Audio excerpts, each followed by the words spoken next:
महाराज जी, आपके चरणों में कोटि कोटि प्रणाम। राधे राधे। महाराज जी, मैं आपसे पूछना चाहती हूँ कि मेरा स्वभाव शुरू से ही कम बोलने वाला रहा है, जिसकी वजह से मैं सबकी बातों को दिल से लगा लेती हूँ, फिर मेरा मन बहुत दुखी होता है। आप कृपा करके कोई ये ऐसा तो उपाय कम बताएं। बोलने वाला स्वभाव तो बहुत बढ़िया होता है, लेकिन दूसरे की बातों को अपने दिल में रखने वाला स्वभाव ये अपने दुख के कारण बनेगा, अपना दुख का कारण बनेगा। अपने को ऐसा चाहिए कि अपने काम की बात, अपने धर्म की बात तो हम पकड़ लें। इसके बाद जैसे चिड़िया चहचहा रहे हैं, ऐसे जैसे हम कभी कभी होते तो जो बच्चे सेवा में होते हैं उनका बात की, महाराज जी आपने सुना? तो उनका सच्ची बात बताया, क्या कहा हमें पता ही नहीं चला। तो उनका क्यों, आप तो यहीं बैठे थे? तो हम कहा हमें बस आवाज भर सुनाई दे रही थी कुछ कह रहे हो, क्योंकि हम अपने काम में लगे हुए थे।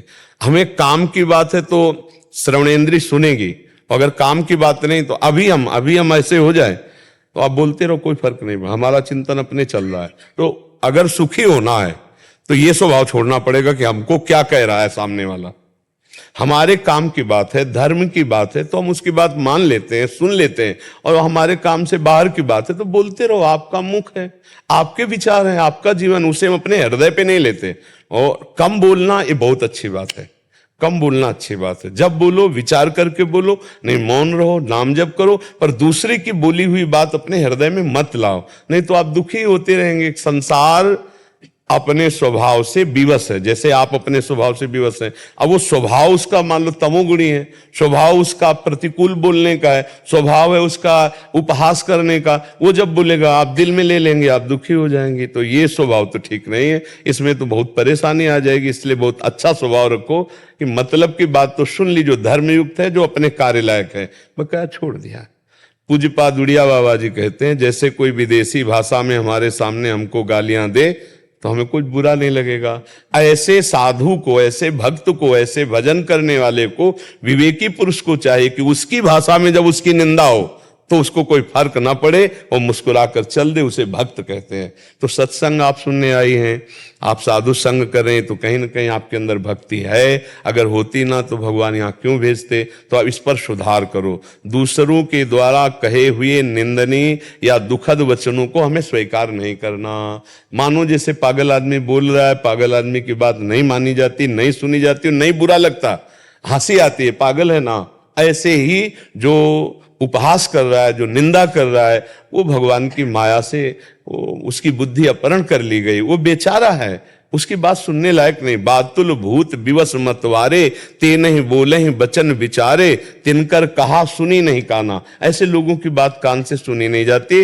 और अगर कहीं दुख लगे तो हमें विवेक के द्वारा हटा देना चाहिए, नहीं तो वो उसके प्रति द्वेष हो जाएगा, उसके प्रति घृणा नफरत बन जाएगी, तो हम और जलेंगे एकांत में बैठे हुए। अध्यात्म इन्हीं सब दुखों से बचाता है।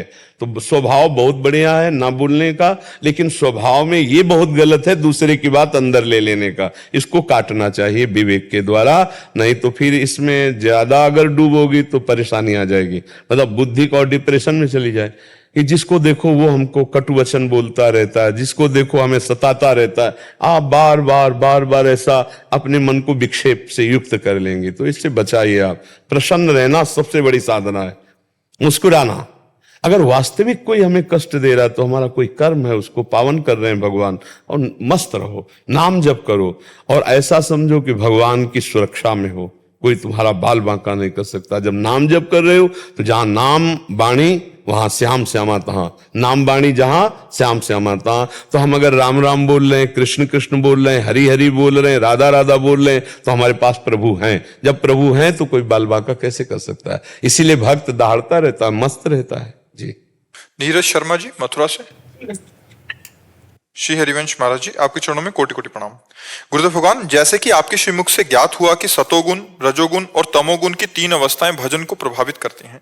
महाराज जी, सतोगुण की प्रधानता रहे। सतोगुण बाधा नहीं पहुंचाता, सतोगुण भजन में सहायक है। सतगुण और रजगुण मिलकर के बाधा कर सकता है, रजोगुण बाधा पहुंचा सकता, तमोगुण में तो फिर होता ही नहीं भजन। निद्रा आलस्य प्रमादोत्थम तत्तामस्मुदा। सतोगुण सहायक है। जो आज वर्णन हुआ वो काम की अवस्था का वर्णन है, कि जब प्रथम अवस्था में काम होता है और सात्विक साधक होता है तो उसके अंदर कामना जो ढकना चाहती है, तो जैसे धुआं और राख से ढकी हुई आग फू, उसमें जरा में प्रज्वलित हो गई। तो सात्विक स्वभाव का सतोगुणी साधक है, पर वो संग दोष पूर्व संस्कार वश कामना से युक्त हो गया, तो उसको जहां विवेक हुआ वो तत्काल ज्ञानाग्नि प्रकाशित हुई और काम भस्म हो गया। उस समय अपने को बचा लिया। दूसरा रजोगुण का, जैसे दर्पण मैल से ढक गया, उसमें थोड़ा प्रयास की जरूरत है। और तीसरा तमोगुण का, जो जेर से ढका हुआ गर्भ है, वो बहुत ही काल सत्संग की जरूरत है, तब वो सावधान होकर अपने विकारों पर, नहीं तो मूढ़मती मूढ़ता इतनी छाई रहती है कि जैसे गर्भ में बालक है या कन्या है पता नहीं चलता है, ऐसे ही वो कामांध पुरुष ये नहीं जान पाता ये सत क्रिया है कि असत क्रिया है, धर्मयुक्त है कि अधर्मयुक्त है, इसका क्या फल होगा। वो मूढ़मती होने के कारण वो अंधा पुरुष केवल अपनी वासना की पूर्ति करना चाहता है। पर अगर वो भी सत्संग प्राप्त कर ले तो फिर उसका ज्ञान जागृत हो जाए, पर है बहुत कठिन। तमोगुणी पुरुष के अंदर ज्ञान जागृत होना बहुत कठिन है, क्योंकि जब बहुकाल करी सत्संगा तब वही हो सब संशय भंगा। तो ये वर्णन किया गया उस काम विकार को जो हमारी भावनाओं को दबा देता है। लेकिन सात्विक पुरुष, सतोगुणी पुरुष भजन में वृद्धि को प्राप्त होता है। सात्विक भोजन, सात्विक जल, सात्विक संस्कार, सात्विक वातावरण, सात्विक विचार, ये हमारे भजन में सहायक हैं, बाधक नहीं है। कालाचंद श्यामदास जी मुंबई से। शेरवंश महाराज जी, ये गोपाल सहस्त्र नाम का पाठ करते हैं, बट इन्होंने जो गोपाल सहस्त्र उड़िया में लिखा था पूरा, ये कह रहे हैं उसमें कर न्यास विनियोग, ये मतलब क्या हम ग्रस्तों को केवल यहाँ पाठ कर लें तो चलेगा हमारा? हाँ, हम पाठ का ही विशेष महत्व रखते। कर न्यास विन्यास पर भगवान नाम कीर्तन है, वो ऐसे भाव से करो जहां से लिखा है ओम क्लीम, वहीं से प्रारंभ कर दो। जहाँ गोपाल शास्त्र नाम का प्रारंभ है ना, वहां से और फल स्तुति के पहले तक उसे कीर्तन, हम भगवान के विविध नामों का गुणगान कर रहे हैं, कीर्तन कर रहे हैं, ऐसे भाव से करो। करन्यास करो ना करो, अंगन्यास करो ना करो, भगवान नाम बहुत महिमाशाली है और उसमें प्रभु के विविध नाम हैं। जैसे एक खोए की विविध मिठाइयां तैयार होती हैं तो अलग अलग स्वाद लेते हैं, ऐसे गोपाल शास्त्र नाम में भगवान के 1000 नाम हैं, तो उन 1000 नामों का गुण कीर्तन, नाम कीर्तन करके स्वाद लेते हैं। ऐसे कर सकते हैं आप। अंगन्यास करन्यास करें या ना करें, वो तो अनुष्ठान पूर्वक जब किया जाता है तब वो जरूरी है। और हमारा तो रोजा ही का अनुष्ठान है, अपने प्रभु का नाम कीर्तन करते हैं, ये उससे भी उत्तम भाव है, क्योंकि उसमें कोई न कोई कामना होती है अनुष्ठान की, इसका ये फल मिले। अपने को कोई फल नहीं, अपने प्रेम भक्ति मार्ग के प्रतीक हैं, तो अपने प्रभु का गुणगान कर रहे हैं, नाम कीर्तन कर रहे हैं, तो शास्त्र नाम कीर्तन कर रहे हैं, ठीक है ना जी। पारुल शर्मा जी बुलंदशहर से। श्री हरिवंश महाराज जी, आपके चरणों में कोटि कोटि प्रणाम। महाराज जी, हम पिछले 1 साल से आपको YouTube के माध्यम से एकांतिक वार्तालाप और सत्संग के माध्यम से सुन रहे हैं। महाराज जी, मेरा एक प्रश्न है कि आप कहते हैं कि प्रिया प्रीतम को जिस रूप और भाव से भजो तो वो वैसे ही स्वीकार करते हैं, तो क्या महाराज जी हम अपने गुरु को भी किसी भी रूप में भाव में भज सकते हैं? मैंने आपको अपना माता पिता के रूप में स्वीकार किया है और हाँ, आपकी हर आज्ञा का पालन करते हैं। भाव ये है कि केवल गुरु में और इष्ट में इतना भाव सेवन में अंतर होगा कि जैसे गुरुदेव संत रूप में विराजमान है, तो हम जैसे माता पिता की गोद में जाके बैठ जाते हैं, ऐसे नहीं बैठ पाएंगे। हम उनको छू भी नहीं सकते। भाव कर सकते हैं कि हमारी मम्मी है, हमारे पिता हैं, हमारे भाई हैं, हमारे मित्र हैं, हमारे अमुक भाव में हम कर, लेकिन हमको उसमें मर्यादा रखनी पड़ेगी। हम ऐसा जैसे राधा वल्लभ जी को अपना हम पिता माने तो जाके चरण तो नहीं छू पाएंगे ना, हम भाव से दूर से ही देख करके कर सकते हैं। तो ऐसे हम दूर से भाव कर सकते हैं। तुमेव माता च पिता तुमेव बंधुश्च सखा तुमेव विद्या द्रविणं तुमेव सर्वम मम देव देव। वो चाहे हम गुरु से करें चाहे इष्ट से करें, पर व्यवहार नहीं कर सकते। व्यवहार वैसा नहीं कर पाएंगे। व्यवहार में हमको संकुचित रहना पड़ेगा, क्योंकि देह धर्म के अनुसार और व्यवहार धर्म में एक विरक्त वेश और एक गृहस्थ वेश, उसकी मर्यादाओं का पालन होगा। जैसे हम गुरु को अपना मित्र भी मानते हैं, जाके ऐसे थोड़ी यार आओ हाथ मिलाओ, ऐसे तो नहीं हो सकता ना। अंदर से मानते हैं कि आप ही हमारे मित्र हो, और जब उनके हम सामने जाएंगे तो उनकी मर्यादा के अनुसार हम नमन करेंगे, प्रणाम करेंगे, शिष्यत्व भाव में बैठेंगे। पर अंदर से है कि आप हमारे गुरु भी हो, आप हमारे दोस्त भी हो, आप हमारे प्रिय भी हो। तो वो भाव अंदर का विषय, पर उस भाव को हम व्यवहार में नहीं उतार पाएंगे। व्यवहार में एक मर्यादा होगी। आंतरिक भाव में हम अपने गुरु के साथ हंस रहे, खेल रहे, बात करें, पर जब हम प्रगट में गुरु के पास होंगे तो गुरु शिष्य की मर्यादा प्रधान होगी। जैसे हम मंदिर में जाएं, वही हमारे प्रभु हैं, तो अब हम अपने प्रभु को सखा मान रहे तो जाके गले नहीं लगा सकते, वहां के पार्षद पीट देंगे, आप छू नहीं सकते ठाकुर जी। जाए आओ यार ऐसे ठाकुर जी से गले, और ऐसा आप मंदिर में खड़े होके दूर कर सकते हैं, बोलो मत। और अंदर से तो आपको आभास होगा कि मेरे प्रभु मेरा आलिंगन कर रहे हैं, मेरे दोस्त मुझे स्वीकार। तो ये भावोत्सवेन भजताम रस कामधेनु, ये भाव द्वारा प्राप्त करने वाला, व्यवहार द्वारा आप नहीं प्राप्त कर सकते। जैसे व्यवहार में हम दौड़ के अपने माता पिता की गोद में बैठ जाते हैं, ऐसे हम गुरु को माता मानते हैं, गुरु को पिता मानते हैं, पर हम उनकी गोद में नहीं बैठ सकते हैं जाकर। जैसे माता पिता से लड़ सकते हैं, ऐसे उनसे नहीं लड़ सकते। हम उनसे मर्यादा से ही बात करेंगे। आपने आज्ञा की थी पर उसका पालन नहीं हो पाया, हम पुनः आपके बल से ही कोशिश करेंगे कि हम आपकी आज्ञा का पालन करें। ऐसे कभी माता पिता से बात होती है क्या? अरे जाओ मम्मी आप तो ऐसा कहती रहती हो, ऐसे नहीं, उस समय तो ऐसे थोड़ी बात कर सकते हैं। तो गुरु को माता मान सकते हैं, पिता मान सकते हैं, पर मर्यादा गुरु की ही रहेगी। उसमें प्रधान मर्यादा से ही हमें व्यवहार करना पड़े। भाव से देख करके हम कुछ भी कर सकते हैं। या आप हमारे मित्र हो, आपको मैं गले से लगाता हूँ, आपके चरण चूमता हूँ, आपको हृदय से, अपने हृदय में, वो कोई नहीं जान रहा, लेकिन ये आप क्रिया में नहीं कर सकते कि खड़े हुए हो आप आके, ऐसे नहीं कर। तो ऐसे ही हम माता पिता भाई बंधु जो चाहें इष्ट या गुरु से अपने भाव रख सकते हैं, लेकिन वो आंतरिक भाव है, व्यवहार में उसे नहीं उतार। व्यवहार में जब उनके सामने जाएंगे तो उसी मर्यादा से जाएंगे जैसे एक शिष्य गुरु के सामने जाता है, नहीं तो फिर हमारा भाव कच्चा माना जाएगा। व्यवहार में उतारना फिर अपराध बन जाएगा। नहीं, मान लो आपका भाव है कि आप हमारे दोस्त हो, आप आते और दोस्त कैसे हो, अब एकदम दृष्टि है इतना अभद्र पुरुष है। अब मान लो हम आपकी दृष्टि पहचान, लेकिन लोगों को लगे यार मतलब ये क्या चक्कर है ये क्या मतलब ये क्या चल रहा है। तो इसलिए व्यवहार में गुरु शिष्य की मर्यादा, और आंतरिक भाव में जो भाव हम रखते हैं वो वैसे भाव से हम करें। जी। कृष्णा मिश्रा जी उड़ीसा से। राधे राधे राधे महाराज जी। महाराज जी, घर में भगवान जी का श्री विग्रह तो है, कभी कभी घर के बाहर जाएं तो किसी कारण से उनकी सेवा ना कर पाए, तो ऐसे में महाराज जी क्या करना चाहिए? हमें लगता है कि श्री विग्रह प्रभु का उतना ही बड़ा रखना चाहिए, या तो हम स्वयं बाहर लेकर के जाएं, अगर इतना बड़ा है कि हम बाहर नहीं ले जा सकते तो किसी की सेवा वहां ड्यूटी होनी चाहिए। अगर हमारा बच्चा हो तो हम क्या करेंगे? घर में बंद करके जाएंगे अपने बच्चे को? हम भाव से प्रिया प्रीतम को, वो हमारे पवाए पाते हैं, हम जल पिलाएं तो पीते हैं, हम शयन कराएं तो शयन करते हैं। अब हम 4 दिन के लिए तारा लगा के चले जाएं तो कैसा रहेगा? अगर हमारा उतना बड़ा बच्चा हो तो हम उसको छोड़ के जा सकते हैं क्या? तो ऐसे हमें ठाकुर जी के प्रति प्रेम रखना चाहिए कि हम अपने गोपाल जी, अपने प्रिया प्रीतम अपने साथ ले जाएंगे, या किसी को सेवा में, या आप सेवा। हम ऐसे नहीं कि ताला लगाया और घर में बंद करके चले गए, फिर तो ठाकुर जी की सेवा का भाव नहीं है, वो ऐसे विराजमान किए हो, जब आए तो भोग लगा दिया, नहीं तो 4-4 दिन भोग नहीं लग रहा। ये सेवा नहीं है, ये ठाकुर जी के प्रति भाव नहीं है। कैसे आप बताओ? हमारे ठाकुर हम रोज उनको पवाते हैं, आज उनको पवाएंगे नहीं तो हम कैसे पा सकते हैं? जब हमारे ठाकुर ने नहीं पाया तो हम कैसे पा सकते हैं? हमारा बच्चा हो तो हम घर में ताला लगा के उसको चले जाएंगे क्या? अच्छा, अपने बच्चे को पड़ोसी को थोड़ी सौंप के जाया जाता है, पता नहीं वो कैसे पवावे, कैसे रखे, तो हम अपने ठाकुर को कैसे? तो इसीलिए हम कहते हैं कि अगर इतनी व्यवस्था ना हो तो नाम सेवा रखनी चाहिए। छोटी सी नाम सेवा अपने पास रखे हुए, जहां हम गए वहीं भोग लगाया, वहीं चरणामृत पिया, वहीं उनको दुलार कर रहे हैं।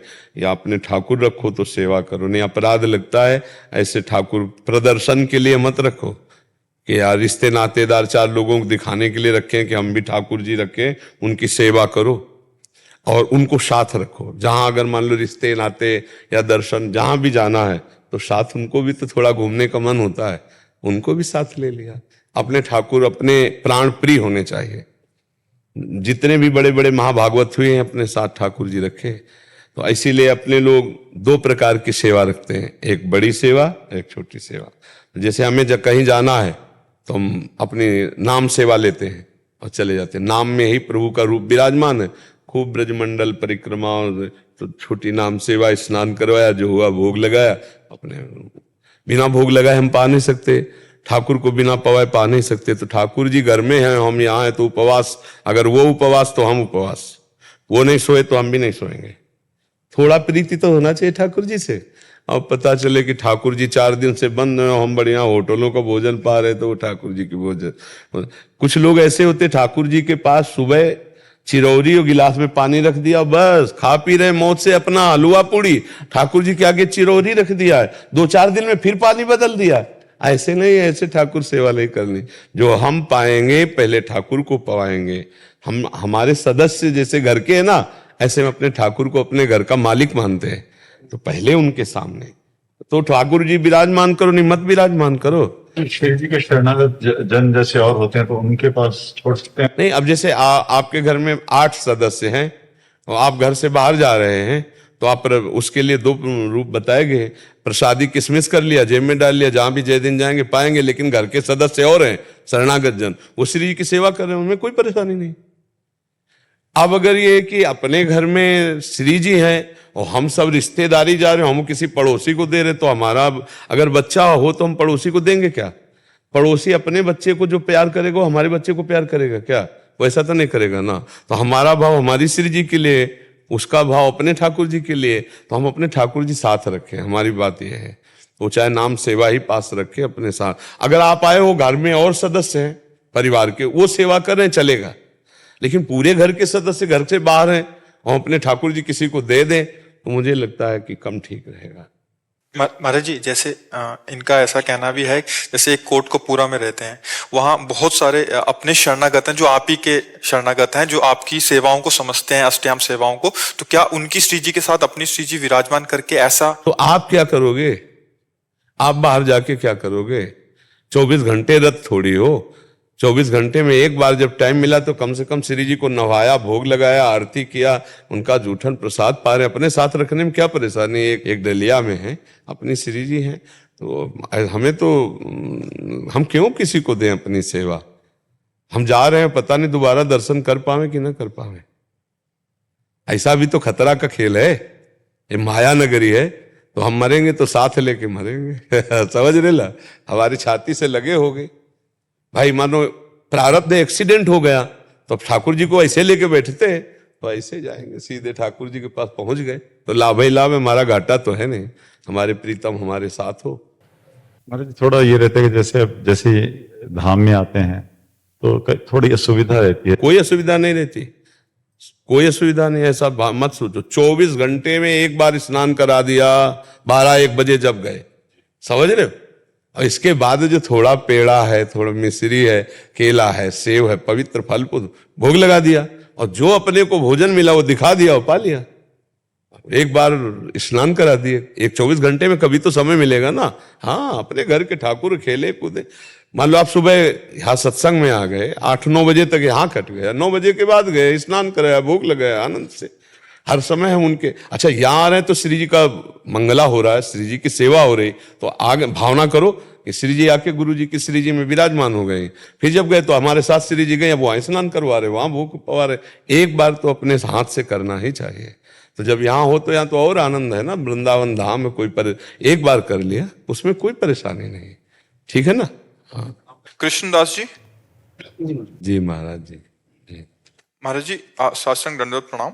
महाराज जी, मधुकरी अगर कोई अशुद्ध अपवित्र अवस्था में देता है तो झोली में आने के बाद वो भी परम पवित्र हो जाती है क्या? हमारी झोली हमारी अमनिया रसोई है, साधु की झोली अमनिया रसोई है।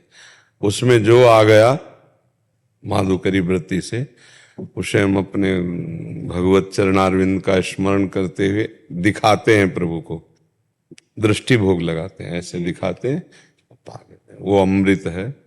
उसमें व्यास रसिक तेई बड़े ब्रजते अनत न जाए, वृंदावन के स्वपच लो जूठन मांगे खाए। व्यास मिठाई विप्र की तामे लागे आग, और वृंदावन के स्वपच की जूठन खाइए मांग। ऐसा महापुरुषों ने माधुकरी वृत्ति में जो हमको मिलता है, हमारी झोली में आता है, हमारे लिए अमनिया हो गया, हमारे लिए वो सर्वस्व है, वो परम पवित्र हर महापुरुष ने माना है। और उसको पा करके प्रियालाल का खूब भजन होता है, क्योंकि एक एक घरों में अभिमान रहित होकर हम जब उदर पोषण के लिए भिक्षान्न लेते हैं, मधुकर जैसे भौरा है ना, वो कई पुष्पों से पराग लेकर उदर पोषण करता है, ऐसे साधु कई घरों से लेकर के 5-7 घरों से अपना उदर, उसे मधुकरी माने भौरे की वृत्ति, इसे अली वृत्ति कहते हैं। माधुकरी वृत्ति को होता है भौरे की वृत्ति। भौरा जैसे कई पुष्पों से पराग लेता है, ऐसे कई गृहस्थों से अन्न लेकर उदर पोषण करना। कई वृत्तियां संतों के पास होती है, एक अजगर वृत्ति होती है और एक होती है आकाश वृत्ति। आकाश वृत्ति की जो प्रभु देंगे वही पाएंगे, हम मांगेंगे नहीं किसी से, किसी को चिताएंगे नहीं, जो भेज देंगे वही पाएंगे, नहीं देंगे तो भूखे रहेंगे, लेकिन मांगेंगे नहीं। ये आकाश वृत्ति होती है। और एक होती है सिंह वृत्ति, अपना प्रभाव तेज दिखा करके ऐसा। और एक होती श्वान वृत्ति, चाटुकारिता करके, भाटगिरी करके और फिर उदर पोषण करना। श्वान वृत्ति, सिंह वृत्ति, इन वृत्तियों का त्याग किया गया है। अवधूत महापुरुष अजगर वृत्ति धारण करते हैं। साधक सिद्धावस्था तक पहुंचने के लिए माधुकरी वृत्ति धारण करते हैं। अच्छे जो अपने साधन और साध्य में परिपक्व अवस्था को वो आकाश वृत्ति धारण कर लेते हैं। ना कहीं जाना है, ना कहीं मांगना है, हरि यहीं पोषित करेंगे, जहां है वहीं भेजेंगे, वही चलाएंगे और खूब अच्छे से चलाते हैं। हर वृत्ति का आश्रय लिया गया है तो देखा है कि हरि पूर्ण जो जैसी भावना से भगवान को बसता है, भगवान उसी वृत्ति से उसका पूर्ण कर देते हैं। जैसे काशी की घाट में आकाश वृत्ति से जीते थे। अब वहां तो अन्य क्षेत्र है, मारवाड़ी क्षेत्र, चाहे जितनी बार पाओ जा करके, लेकिन कई कई दिन क्षुधा व्याधि से युक्त होने पर भी आकाश वृत्ति का ही आश्रय लिया। जो भेजेंगे अन्नपूर्णा वही पाएंगे नहीं। और घाटों में क्या है कि बहुत कम लोगों का आना जाना होता था, क्योंकि विश्वनाथ जी आना जाना रोड है।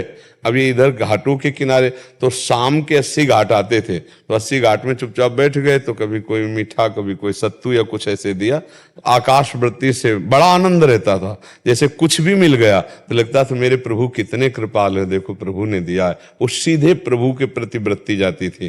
तो आकाश वृत्ति और माधुकरी वृत्ति, इन वृत्तियों का तो आश्रय लिया गया, लेकिन सिंह वृत्ति और श्वान वृत्ति आदि का आश्रय नहीं लिया गया कि किसी धनी मानी पुरुष की चाटुकारिता करके भरण पोषण करना या अपना प्रभाव दिखाकर तप आदि का, उससे तो इन वृत्तियों का त्याग किया गया। माधुकरी वृत्ति मांग लिया और आकाश वृत्ति अपने बिल्कुल निष्ठा में है कि चाहे भूखे रहें, पर हम किसी को इशारा भी नहीं करेंगे, वो हमारे सामने देता है तो बात अलग है। उद्यन्नता बनी रहती। हाँ, उसमें बहुत जोर का आश्रय रहता है आकाश वृत्ति में, केवल भगवद आश्रित है। तो अगर वो रबड़ी भेज दिए तो जय जय, और कुछ ना भेजे तो जय जय।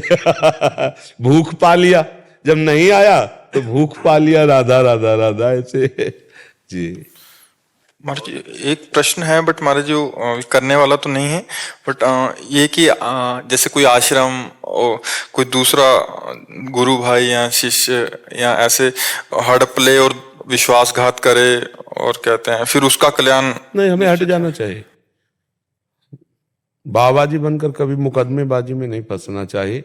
हाँ, ये जरूर है कि अपने गुरु की जो संपत्ति, यदि गुरु ने हमें आदेश कर दिया है कि आप इसकी रक्षा करना, अब हम उसकी गुरु परंपरा के जो सिद्धांत हैं, जो दायित्व हैं, हम उनका भरण, मतलब गुरु आज्ञा कब, अगर गुरु ने हमको आज्ञा नहीं करी है और कोई गुरु भाई तो हम तो दूर हो। हाँ, दूर होकर भजन करना है। ऊपर से दिखावा कुछ और, अंदर से कुछ और, ऐसे छल। तो ये जिम्मेवारी गुरुजी ने आपको दी हो तो है। कोई भी मतलब जैसे गुरु भाई हो या काका गुरु, तो हमें किसी से मतलब नहीं ना, तेरे भावे जो करे भलो बुरो संसार, नारायण तू बैठ के अपनो, नहीं तो आपका हृदय गंदा हो जाएगा, आपकी मलिनता आ जाएगी, आपका द्वेष भाव। क्योंकि हमारी सिद्धि है जड़ चेतन जग जीव जत सकल राम मैं जानी, बंदो सबके पद कमल सदा जोरी जुग पानी। अगर हम छल देखेंगे, कपट देखेंगे तो राम जी कब देखेंगे?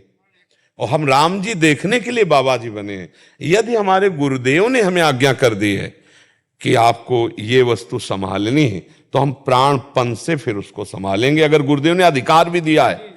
और अगर ऐसा नहीं है तो हम उदासीन हो जाते हैं। हम फिर अपना भजन संभालेंगे जो हमें गुरुदेव ने दिया है, मांगेंगे, खाएंगे, पड़े रहेंगे और उनकी कभी निंदा नहीं करेंगे। वो क्या करते हैं वो जाने, गुरुदेव जाने। हमको अपना मार्ग देखना है, नहीं तो आप परेशान हो जाओगे ना। हमें किसी से संबंध नहीं रखना, गुरु के सिवा, गुरु मंत्र के सिवा हमें किसी से संबंध नहीं रखना। हम कभी काका गुरु, चाचा गुरु, ताऊ गुरु, ऐसे सब हमारे संत गुरु हैं। सब संत गुरुदेव हैं, व्यास हैं या प्रतीत। ये व्यवहार वाला नहीं, चाचा और ताऊ ये सब गृहस्थी में छूट गए। एक केवल भगवान गुरुदेव जो हमें इष्ट का मंत्र दिया और नाम दिया, और वो जो हमें मार्ग बता दिए। बस आंख मूंद के निकल जाओ तो निकल जाओ, नहीं बड़े दलदल हैं, फंस जाओगे कि भैया हमारा गुरु भाई ये कर रहा है, हमारे काका गुरु ऐसे, हमारे दादा गुरु ऐसे, हमको इन बातों में नहीं। हम सिर्फ गुरु जी से मतलब रखते हैं, सिर्फ गुरुजी और गुरुजी के बताए हुए मार्ग से। और गुरुजी ने कह दिया ऐसे चलना है, ऐसे। अच्छा, गुरुजी ने जिस बात को कहा नहीं, तो जैसे और गुरु भाई सब तो आनंद लीजिए, हम कभी नहीं छेड़ेंगे आपको। गुरु की संपत्ति पर आनंद ले। गुरुजी ने जो हमको संपत्ति दी है, हम उसका आनंद ले रहे, जो आपको दिया आप आनंद लीजिए। हम कभी बंटवारा नहीं, कभी चर्चा भी नहीं कि हमारा भी कोई पर नहीं, कुछ नहीं। हमें गुरु ने पूर्ण संपत्ति दे दी, जो मंत्र दे दिया, जब नाम दे दिया, उपासना दे दी, तो गुरु जी के पास है क्या? उस अपना जीवन दे दिया गुरु जी ने। ये बाहरी संपत्ति तो मायाकृत है। अगर उसका हमें अधिकार दिया है सेवा का, तो हम सेवा करेंगे, प्राणपन से करेंगे। और अगर उन्होंने हमें नहीं बोला है तो हम हस्तक्षेप नहीं करेंगे। अब वो जैसे दूसरा कोई अधिकारी बनता है, वो पाखंड करता है, वो नाटक करता है, तो हमको उसकी निंदा नहीं करनी, अपने को दूर हट जाना है। वही महाराज जी। हाँ, जिससे हमारा जीवन कल्याण में भगवत स्वरूप हो जाए। क्योंकि देखो भाई, साधु वेश धरने का फल है भगवदानंद में डूबना, भगवान की प्राप्ति करना। राग द्वेष में जीवन। हाँ, अगर हमारा जीवन राग द्वेष में और भगवान की प्राप्ति नहीं, तो वो वहां गलत है, हम यहाँ गलत है। हम उस गलत का चिंतन करके गलत है, बात तो एक ही हो गई। मान लो कोई पाखंड कर रहा है और हम उस पाखंडी का चिंतन कर रहे हैं, तो बात तो एक ही हो गई ना। तो हमारा तो चिंतन श्री राम जी के प्रति होना चाहिए, हरिजू के प्रति होना चाहिए। तो हम अपने चिंतन को बचाए। साधु की संपत्ति क्या है? चिंतन। अगर चिंतन हमारा कोई लूट ले गया, तब तो हम ठग गए संसार रूपी फिर मैया के